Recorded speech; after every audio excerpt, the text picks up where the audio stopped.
Zastavení druhé, Házenburg. Kdo by neznal hrad, postavený na bývalé sopce, která vyběhla z českého středohoří do podřípských rovin. Tenhle hrad můžeme uvidět ze značné dálky a z řady rozhleden. Je to vždy překvapení, když se na obzoru objeví kopec s 2 vysokými věžemi. Co to je, tati? Přece Házenburg, Žofinko.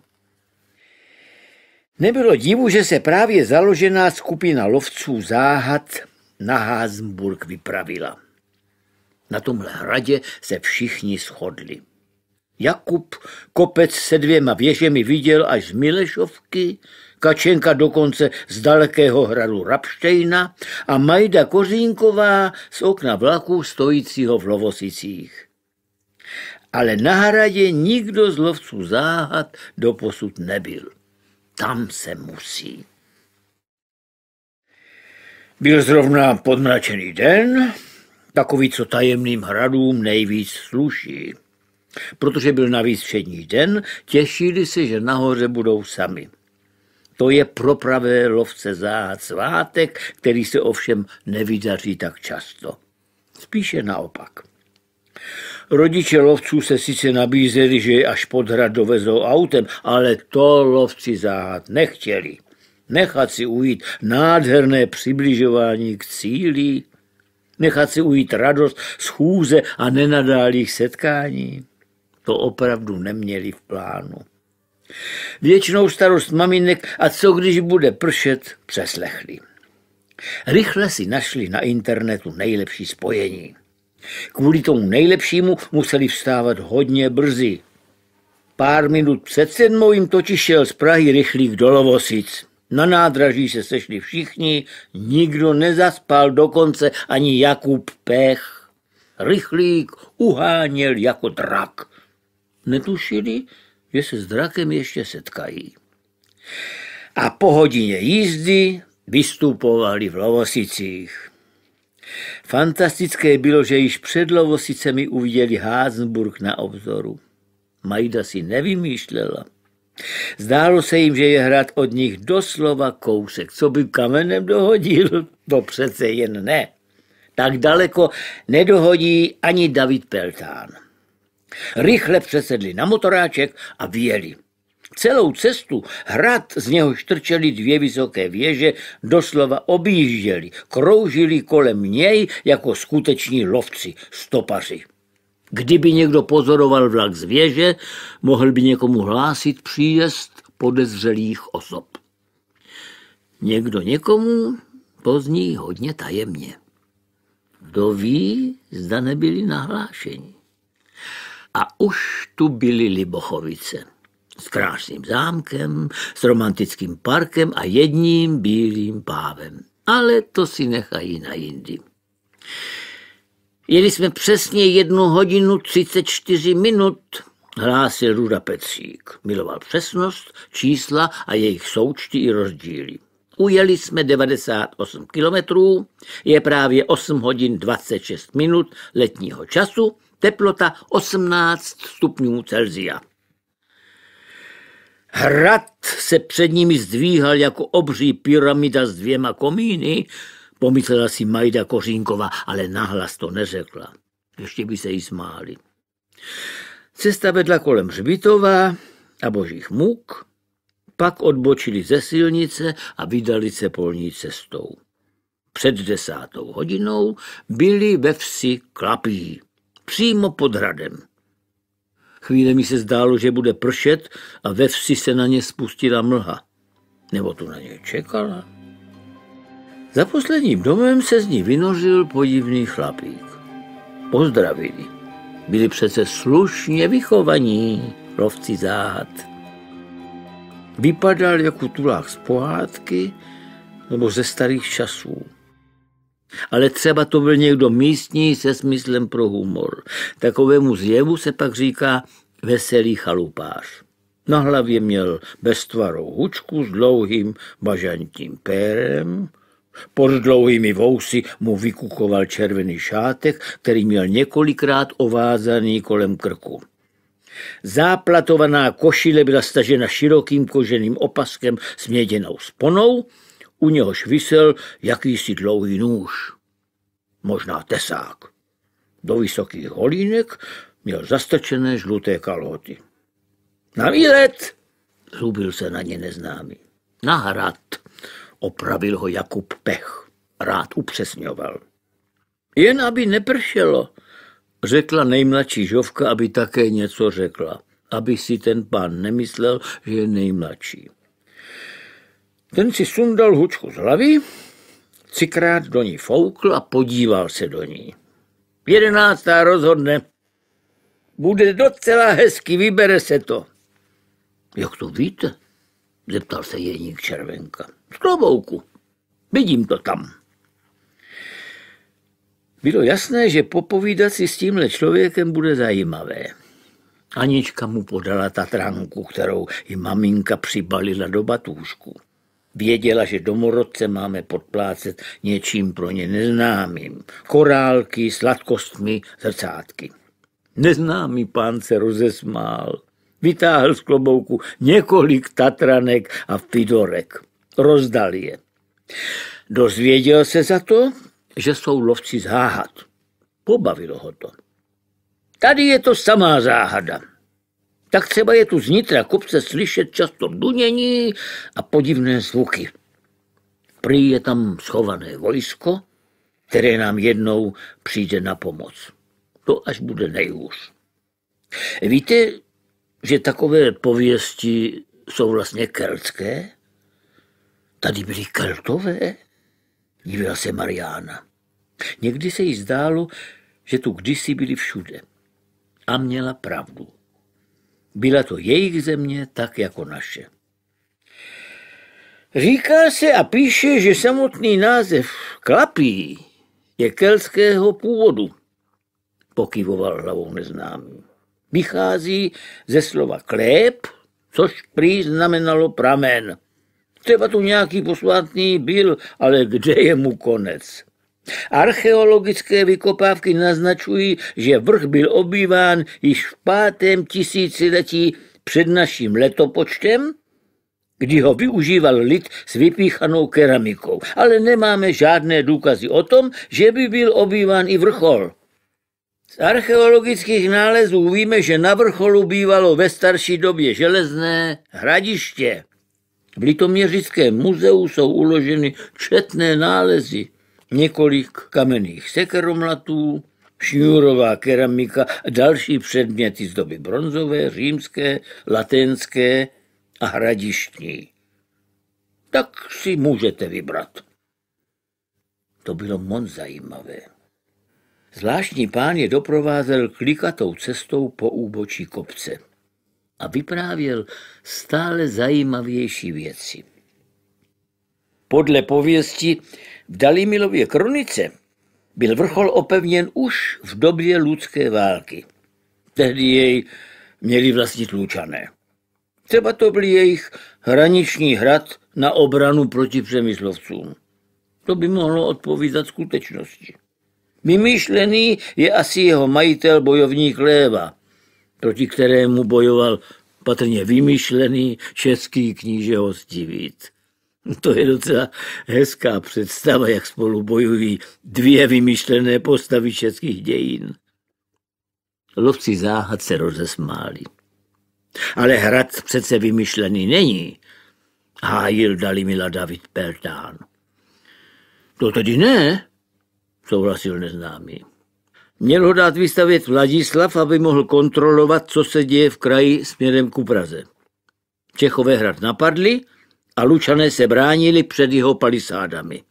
Když prohrávali a chtěli se vrátit do hradiště, jejich ženy na ně začaly křičet, že se běží schovat pod jejich sukně.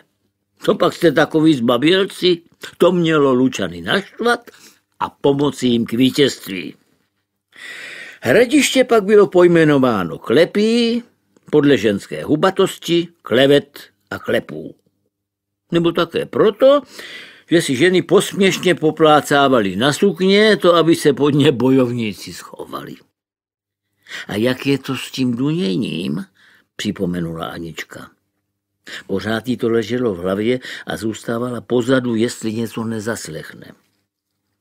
To je lahůdka pro lovce záhad. Představte si, že v roce 1882 se odtrhla skála na úbočí Házenburku a sjela po úbočí vrchu nad obec. Tehdy se ve Sklapí ocitla ve středu katastrofálních událostí, které pokračovaly ještě v roce 1898 a 1900. Sesuvy půdy vyvolané vydatnými dešti zavalily celkem 84 obytných domů. Vesnice byla proto opuštěna a vybudována na jiném místě. Je strašné, vydechli lovci záhad. A nevysvětlitelné, dodal neznámý. Udělal také něco nevysvětlitelného. Sehnul se a vlezl do hustého křoví podél cesty. Když se vrátil, nesl lopatu, 2 motyky a rýč. Tak já půjdu pracovat, oznámil neurčitě. Odbočil úzkou pěšinou a zmizel v zelení. Kdo to byl? Žasla Majda. Třeba archeolog, uvažoval David. Nebo geolog, dodala Anička. Nebo hrobník, napadlo Jeníka Červenku. Třeba to byl duch nějakého Lučana, zasnila se Žofinka. A nebo tu hledá poklady, uzavřel Jakub. Možná byl tím vším dohromady. Jak si tak povídali, došli až ke hradu. Uvlídné paní pokladní zaplatili vstupné. Právě otevřela a dávala si voňavou kávu s bábovkou. Skupina lovců záhad si rozdělila úlohy. Musí celý hrad podrobně prozkoumat. Sejdou se na vrcholu Bílé věždě přesně za hodinu. Každý dostal úkol. A bylo co prolézat. Hradní stavby doslova vyrůstaly z čedičové skály, která vypadala, jako by ji někdo postavil ze žulových sloupků. Třeba to byli mimozemšťani, napadlo Zdeňka Helferta. Měl mimozemšťany rád a občas si jako jeden z nich připadal. A ten rozhled, jeden z nejkrásnějších v Čechách, jak upozorňoval před výletem Žofinčin tatínek. Přesně za hodinu se sešli na věži. Nebyli však sami. Stáli tam 2 rytíři a pozorně se dívali do kraje. Že by hlídka? Třeba jsme překročili časovou smyčku, zašeptal David. Třeba to mimozemšťani umí, dodal Zdeněk a zase si připadal jako jeden z nich. Ale ne, to jistě budou členové skupiny historického šermu, uklidňovala všechny Mariána.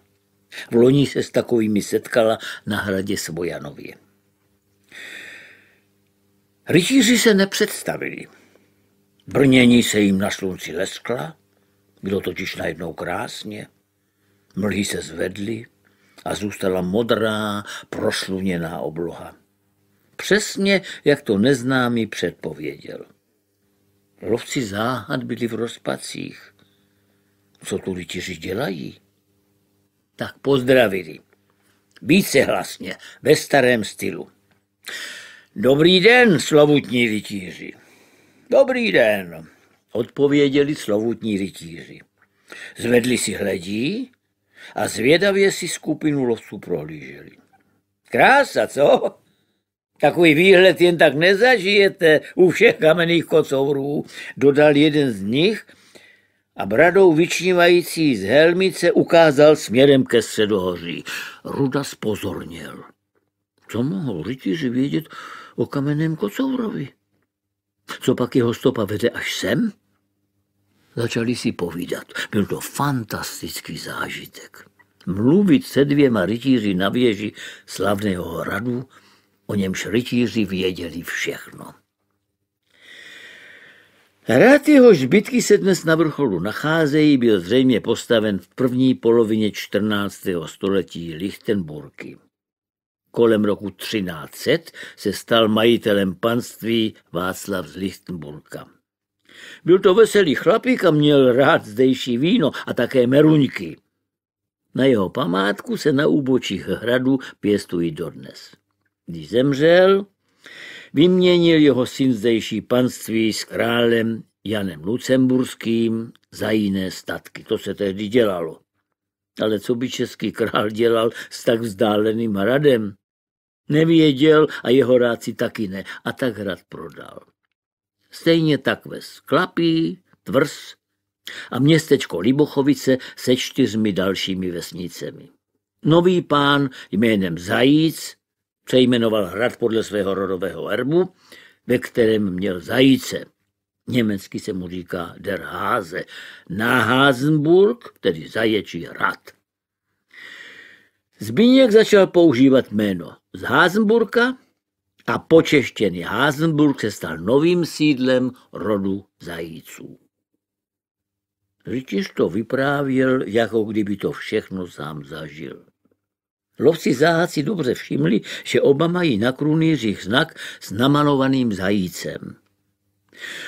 Po krátkém odmlčení pokračoval druhý rytíř. Během husitských válek byl majitel hradu na straně císaře Zikmunda. Obyvatelé hradu roku 1424 pozorovali dobytí Libochovic husity, které vedl Jan Žižka. Husité pak neúspěšně obléhali i hrad. Podruhé se husité o jeho dobytí pokusili o 5 let později, zase marně. Odolal i 3. obléhání. Pro jeho nedobytnost císařští stoupenci tehdy uvažovali o tom, že zde uschovají kostelní poklady z chrámu svatého Víta. V polovině 16. století Zajícové hrad opustili a sídlili hlavně v novém renesančním zámku v Budyni nad Ohří. Význam hradu poklesl a stavba začala postupně chátrat. Ačkoliv byl v 16. století ještě udržován, městečko pod hradem zaniklo. V roce 1586 byl hrad poprvé označen jako pustý. A co pověstí? Zeptá se Majda.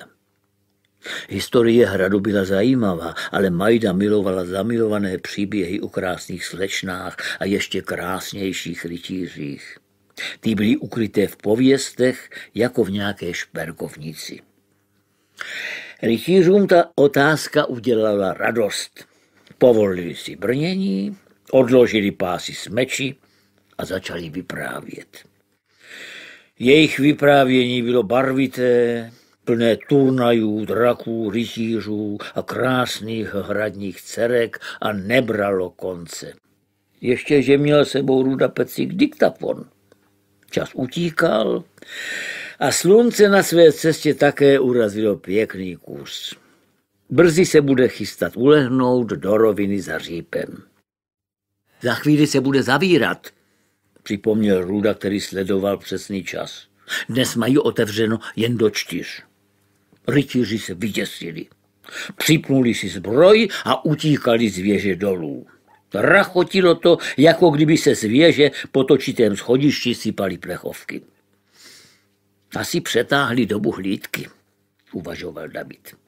Nebo utíkají na víno do zámecké vinárny v Libochovicích. To víte, rytířům umí vyprahnout vrdle, vysvětloval znalecky Jeník Červenka.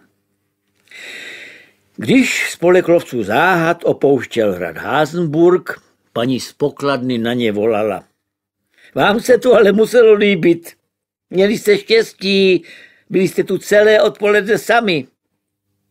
A co ti 2 rytíři? Ptali se jeden přes druhého. To paní v pokladně urazilo. Řekla jsem, že tu nikdo jiný nebyl. Já to musím vědět. Každý přece projde kolem mě. A rytíři tu nejsou již dlouhá století. Nedělejte si ze mě legraci, zlobila se. Ať to bylo jakkoliv, vyprávění rytířů si dobře zapamatovali. Házenburský drak. Na hradě Házenburku se zjevuje bílá paní. Schází z vrcholu bílé věže v bílém šatě a na prsou má velkou krvavou skvrnu, na kterou si ukazuje bledou rukou. Někdy také hlasitě pláče. Zvláště za úplňku bývá přízrak vidět zdaleka a jeho naříkání je někdy slyšet až před knihovnou v Litoměřicích. Když tam malí čtenáři o knihovní noci spí, říkají tomu noc s Andersenem, musí si zacpávat uši.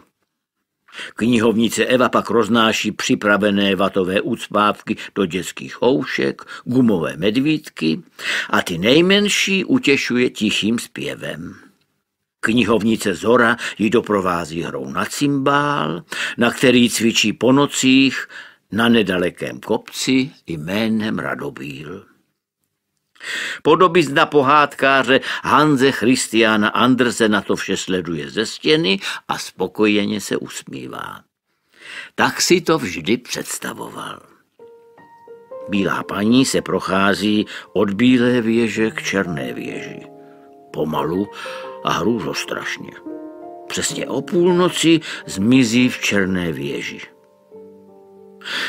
Prý to je nebohá Lucie, dcera někdejšího pána hradu. Jak to s ní bylo? Krásná dcera Mikuláše Zajíce z Házenburka se zamilovala do Věslava z nedalekého hradu Košťálova. Oba hrady dodnes stojí naproti sobě, oba opuštěné a polozřícené. Ale tehdy mezi nimi vládlo kruté nepřátelství. Stačilo málo a nastal boj.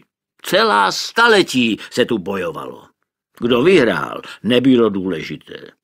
Důležité bylo bojovat a nenávidět, napsal tehdejší kronikář Válek. A ti dva mladí odvěké nepřátelství porušili. Na mladé prostě není spolehnutí. Setkali se pouze jednou, na jeden nádherný okamžik, ale ten stačil, aby věděli, že jsou si souzeni. Tak se to tehdy říkalo, když se lidé do sebe zamilovali, milá Majdo. Prožili okamžik velké radosti, naplněný pocitem štěstí. Tak se tehdy mluvilo o lásce, Aničko. Na chvíli zapomněli na svět a to se jim stalo osudné. Tak se to tehdy psalo, když se chtělo říci, že je to vážné, milá Kačenko. První se z očarování vzpamatovala Lucie a řekla Věslavovi, že jejich láska naplněna nikdy nebude. Nemůže, i když si to oba tak přáli. Ale tehdy se na přání zamilovaných nedalo. Muselo se přece bojovat. Můj otec nedbá, po čem touží mé srdce. Sám mi chce nalézt vhodného manžela, plakala do vyšívaného kapesníčku Lucie. Takhle krásně kdysi hovořili mladé dívky, Jakube Pechu. Nezdá se ti to krásné? Chce mne provdat za některého z mocných německých rytířů. Již je sezval na Házenburg, aby z nich při turnaji vybral toho nejvhodnějšího. A já budu muset poslechnout. Musíme tedy utéci, navrhl Věslav. Nic jiného ho nenapadlo.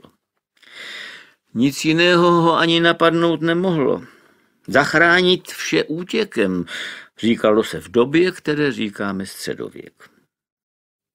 Lucie nestačila odpovědět. Musela zpátky.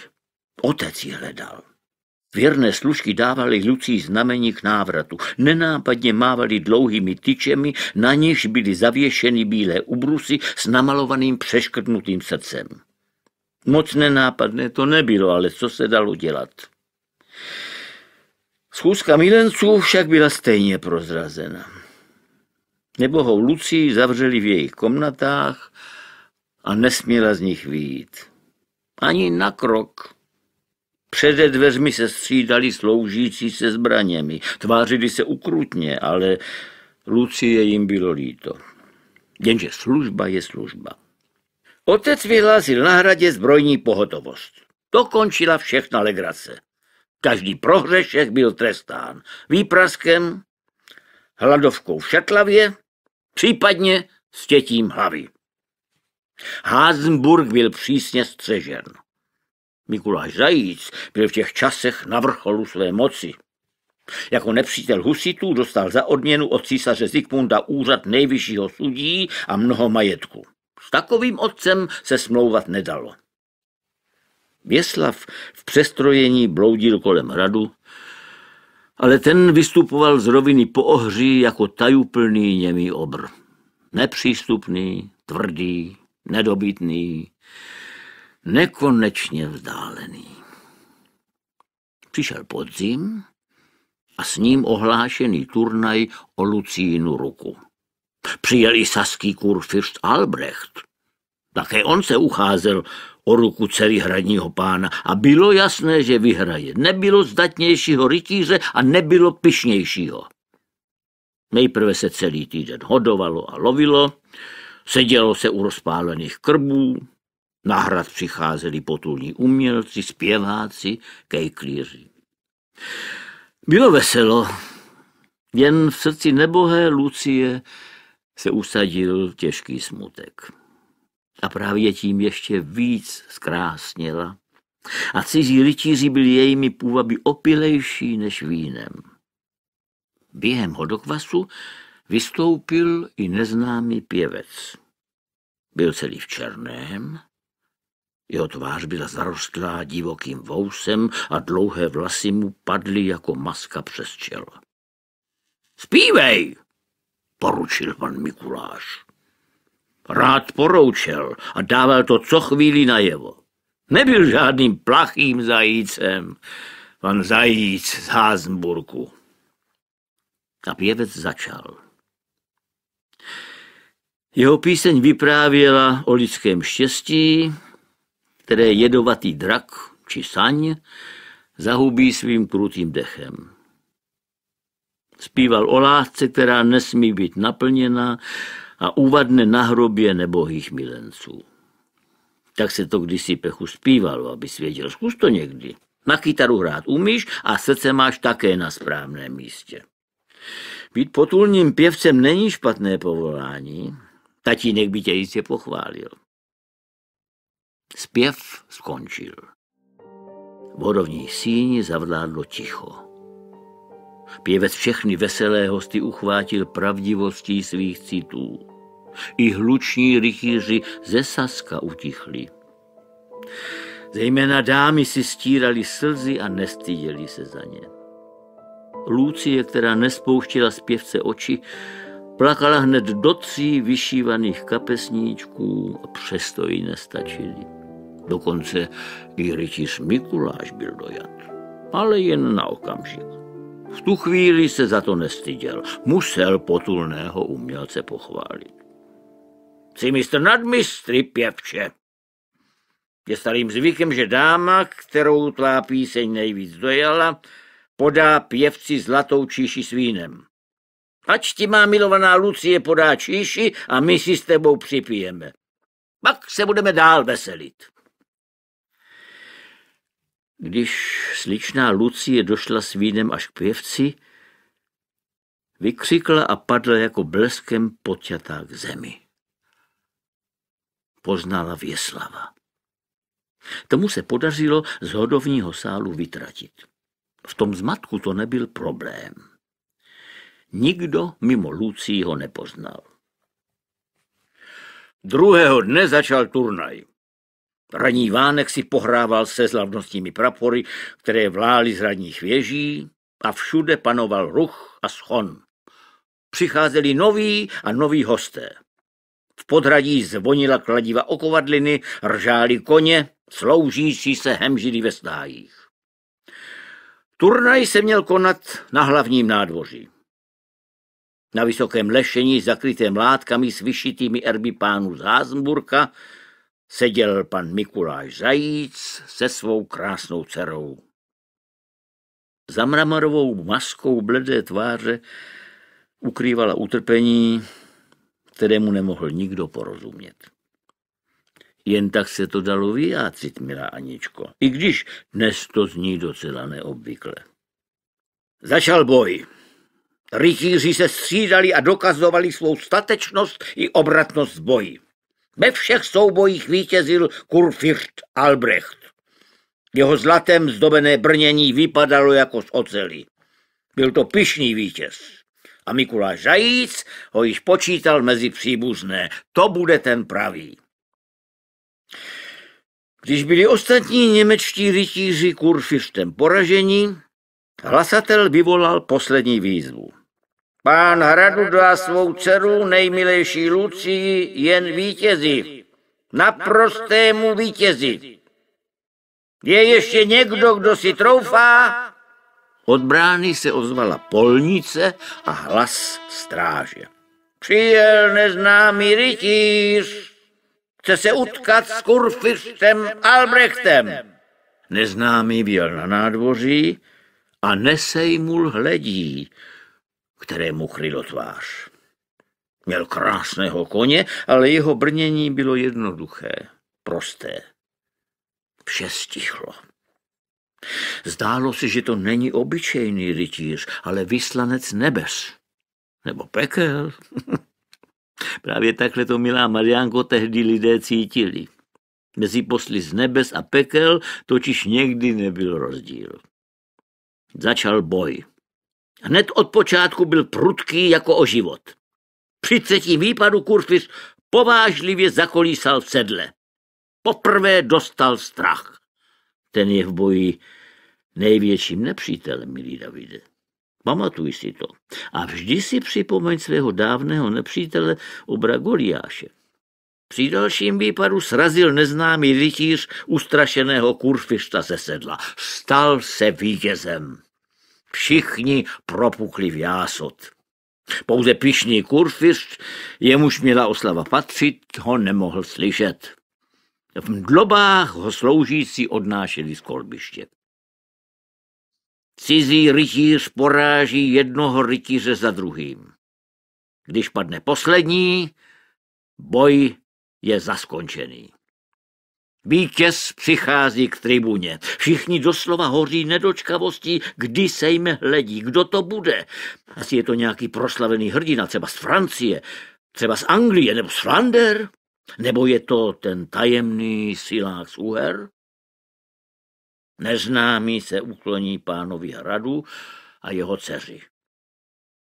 Ozvou se fanfáry, sejme hledí Věslav z Košťálova. To nikdo nečekal. Tentokrát odnesli v dobách Lucii. Dobře tušila, dostatečný rytíř je. Nejvíc překvapený byl pan Mikuláš Zajíc. Jenže slovo šlechtice se musí plnit.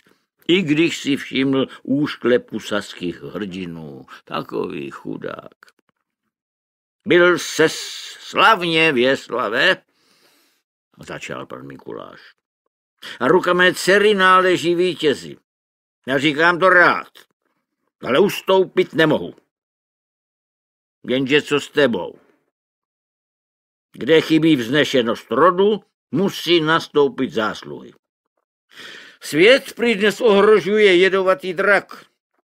Říká se, že sídlí v Čechách a svým dechem rozleptává, co je tu ještě pevného. Proto ti dávám ještě jednu podmínku k získání mé dcery. Ulov toho draka a doveď ho sem, na Házenburg. Skroď ho. Přiveď ho sem jako ochočeného psa. Jestli je tvá láska tak velká, dokážeš to. A pak budeš zvát Lucii svou paní. Ať tě cestou provází svatý Jiří, on také zabil draka. Pokus se ho napodobit. Lidé byli tou řečí zmateni. Věslav přece vyhrál. Ale jak odmlouvat takovému pánovi jako pan Zajíc? Páni mají vždycky pravdu, i když ji nemají. A tak si jen šeptali, co si on spravedlnosti, ale tak, aby je nebylo slyšet. Věslav vyskočil do sedla a zvolal. Řekněte mé nejdražší, že se s drakem na Házenburg vrátím a svou nevěstu si odvedu.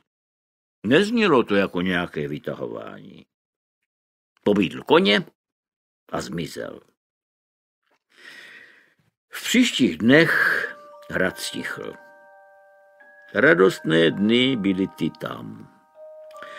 Lucie ležela ve své ložnici v jakémsi polospánku, ale i její pyšný otec trpěl výčitkami svědomí. Celé dny trávil v zámecké kapli. Hrál tam na varhany a byly to melodie velice smutné, k pláči. Tak přišla zima.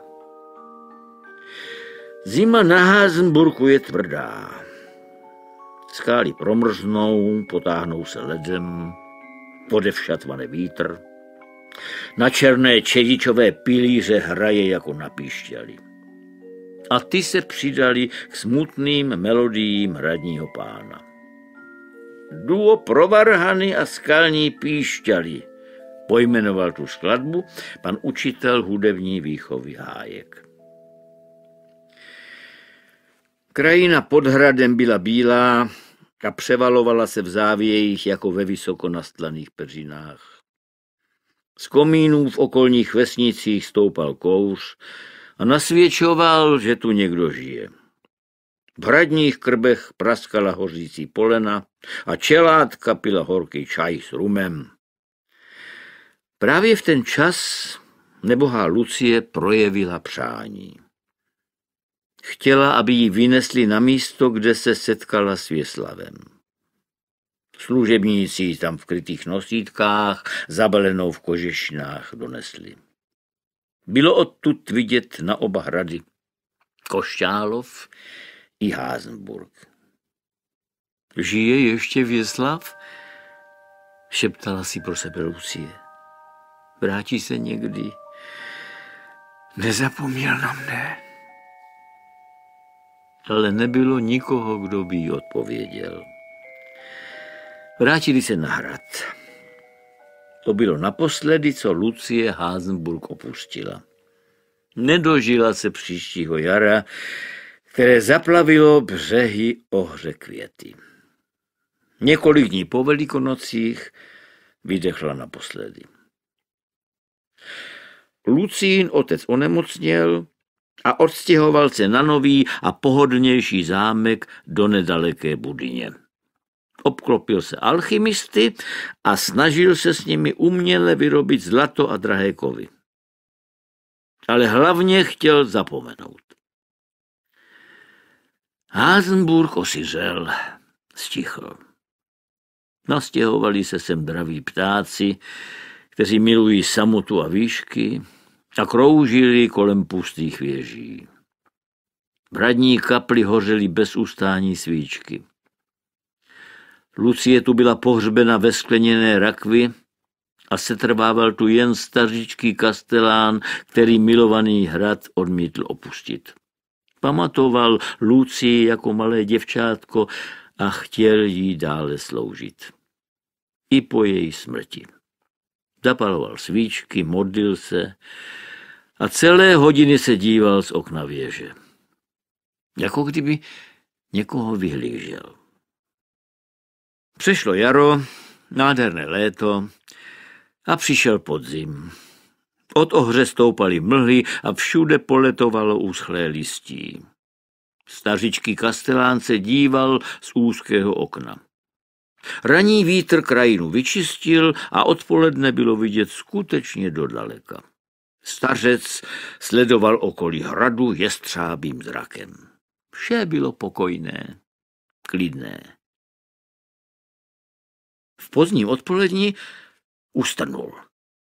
U nepříliš vzdálené vsi horky se cosi dělo. Lidé křičeli a rozbíhali se do všech stran. I stařec se vyděsil. K hradu přicházel příšerný host, spíše zjevení. Rytíř v zašlém černém brnění, plném stop po urputných bojích. Šel rázně, ale bylo znát, že je unavený. Za sebou vlekl na řetěze strašlivou obludu velkou jako dům. Z krvavé rudé tlamy jí šlehaly plameny a příšerně řvala. Šla ovšem pokorně se svým přemožitelem. Starý kastelán se chytil za hlavu, že by neznámý zabušil na bránu. Otevři, jsem Věslav z Košťálova. Stařičký kastelán se došoural k bráně a otevřel ji. Proč mě nevítají trubači? Ptal se Věslav. Saň za ním zaříčela. Přišel si pozdě, rytíři. Tady vládne jen smrt. A Lucie? Mrtva, pane. Mrtva. Všichni ji opustili. Jen já tady zůstal. Spí věčným spánkem ve skleněné rakvi. Stejně krásná, jako bývala. Můžeš ji navštívit v hradní kapli. Věslav přivázal draka na nádvoří a hnal se do kaple. Kolem skleněné rakve plály vysoké voskovice. Věslav mrtvou Lucii oslovil, jako kdyby byla živá. Kastelán si pomyslel, že je šílený, ale zakrátko se stal svědkem zázraku. Věslav sejmul víko skleněné rakve, objal svou nevěstu a ona ožila. Ale to již kastelán v hrůze prchal do Budyně, aby vše oznámil panu Mikuláši z Házenburka. Byla hrozná noc. Krajinou fičel vítr, temná mračna zakryla hvězdy a řádila divoká bouře. Když se kastelán otočil, uviděl v černých mracích bílý světelný sloup, směřující z hradu přímo k nebesům. A v tom světle vystupovaly vzhůru dvě postavy, držící se za ruce. Stařec padl na kolena. Tak přece láska zvítězila. Dokonce nad smrtí. Myslíš, že je to možné, Majdo? Já myslím, že ano. Když stařec doběhl do Budyně, svítalo. Od prvního člověka, kterého potkal, se dozvěděl, že Mikuláš Zajíc v noci zemřel. Křičel prý cosi o drakovi, který se usadil na Házenburku. Ten drak není z divokých krajů, volal umírající. Ta divoká saň sídlí v našich srdcích, v našich zločinech, v naší lhostejnosti k lásce. Zabijte ji. Zabijte. Asi se před smrtí pomátl, litovali ho sloužící. Pojďte na hrad, volal na všechny kastelán. Na hrad. Bránu hradu našli do kořán. Na nádvoří ležela strašlivá saň. Zdechla. Z jejího těla se šířil ohavný zápach. Dveře do hradní kaple byly také otevřené. Svíce stále hořely, ale Lucína rakev byla prázdná. Ani rytíře neviděli. Po dlouhých letech se tu objevil přízrak bílé paní. Jestli je to Lucie, není v nejmenším jasné. Bylo by nejlepší se přízraku zeptat.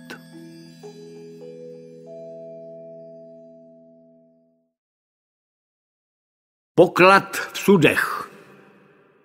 Na většině hradů se ukrývají poklady.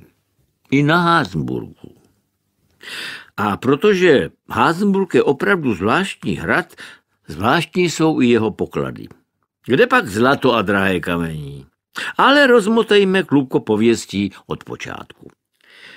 Několik století po strašidelné příhodě s drakem šel okolo dávno pustého hradu měšťan z Libochovic. Víme, že to byl Michal Třeštifouk z vesnice Klapí. Mířil za obchodem do Třebenic a protože byl krásný den, vzal to přes hrad.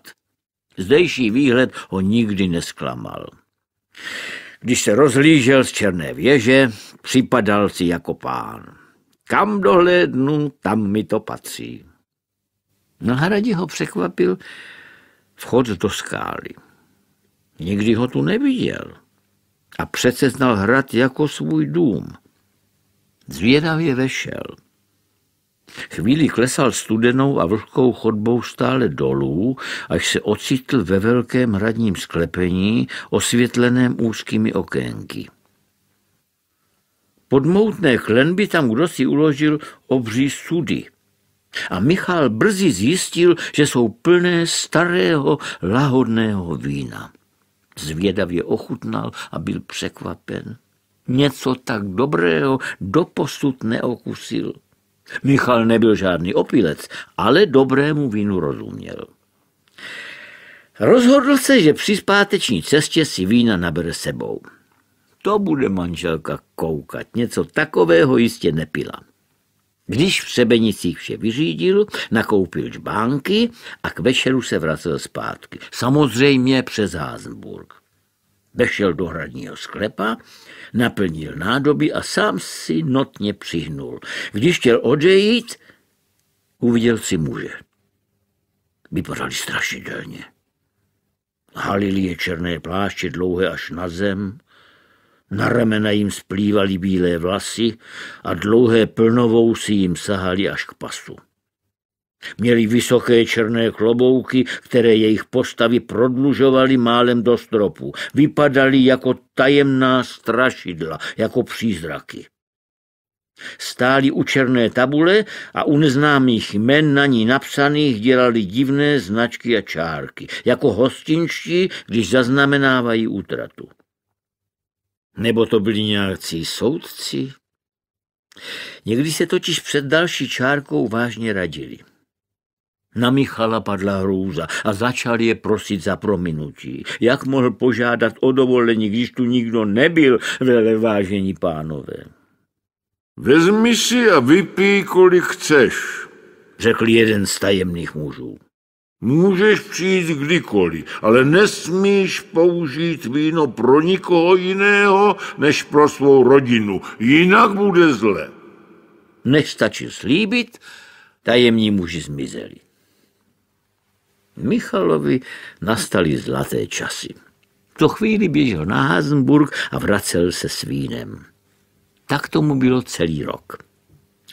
Přiblížilo se libochovické posvícení, které byl Michal zvyklý, jak se patří, oslavit.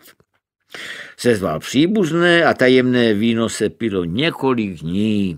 Všichni se nesmírně divili, kde tak dobré víno bere, takový panský nápoj. Rozkřiklo se to. Závistivci si stěžovali na radnici. Není Michal ve spojení s podloudníky nebo dokonce s loupežníky, kteří přepadali panská stavení? Tak lahodné víno se v Líbochovicích nepije ani na zámku. A nebo to je dárek od samotného čerta. Michala předvolali na radnici. Ten se lekl a pověděl pravdu. Páni končelé se podívili a nechtěli věřit. Co to je za čáry, za výmysly?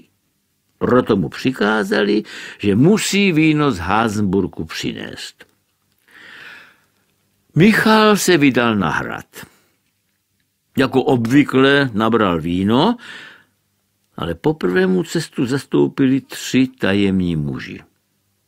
Tentokrát se tvářili nevlíně a začali na své tabuli rychle počítat. Co všechno spočítali. Bylo toho opravdu mnoho a Michala z těch čárek přecházel zrak. Na chvíli, jako by na začátku účtu uviděl své jméno, Michal Třeštifouk. Pak jeden z mužů dal vyděšenému Michalovi hrd zlaťáků, ale druhý mu dosti neurvale vzal čbány s vínem. Třetí zahrozil dlouhým kostnatým prstem. Sečteno? Ozval se jeden. Sečteno, potvrdil dutým hlasem druhý. Uzavřeno, zašeptal třetí a přeškrtl tabuli 2 ráznými čarami křídou. Bude se účtovat, řekl první. Platit, opakoval druhý. A nic na dluh, pěkně v hotovosti. Udeřil pěstí do stolu třetí. Pak zmizeli, ale dveře sklepa zavřeli a zamkli. To bylo poslední, co Michal slyšel. Skřípot klíče. Upadl do bezvědomí, které se podobalo smrti. Když se probudil, ležel na hradním nádvoří. Po vstupu do sklepa ani památky. Z dola sklepého se ozvalo odbíjení půlnoci. Z černé věže houkal síček, zvedl se vítr. Na pěšině od Bílé věže se objevil strašidelný pohřební průvod. Černě oděné postavy nesly rakev. Mezi dalšími lidmi poznal Michal svou ženu a děti, příbuzné. Nejdřív strnul děsem, pak se zvedl a utíkal pryč. Na smrt vyčerpaný doběhl ke svému domu. Druhý den předstoupil v předměstskou radu a vše vypověděl. Radní úžasli. Poslali na hrad spolehlivé muže, aby vše prozkoumali. Když se vrátili, hlásili, že žádný sklep nenalezli. Jen prázdné džbány a zlaté mince, které Michal při svém útěku zapomněl. Byl zproštěn obvinění, ale domů kráčel stěžka. Pořád měl v hlavě strašné vidění. Ružitá hrůza ho ochromila. Ležel v posteli a s nikým nepromluvil. Za 10 dní se vidění stalo skutečností. Michal Třeštifou zemřel a rodina ho vyprovodila na Libochovický hřbitov. Nachází se při cestě na Házenburg. Michalovi džbány na víno ještě dlouho ukazovali na Libochovické radnici. Vchod do sklepa již nikdy nikdo neviděl. Ani s tajemnými muži se nikdo nesetkal. Jen jedna věc přibyla. Na Čedičové skále, prý na místě vchodu do sklepení, se objevilo podivné znamení. Pokroucený obraz kocoura. Když se budete chvíli dívat do skalních puklin, objevíte ho. A jestli si v tom okamžiku budete něco přát, splní se to.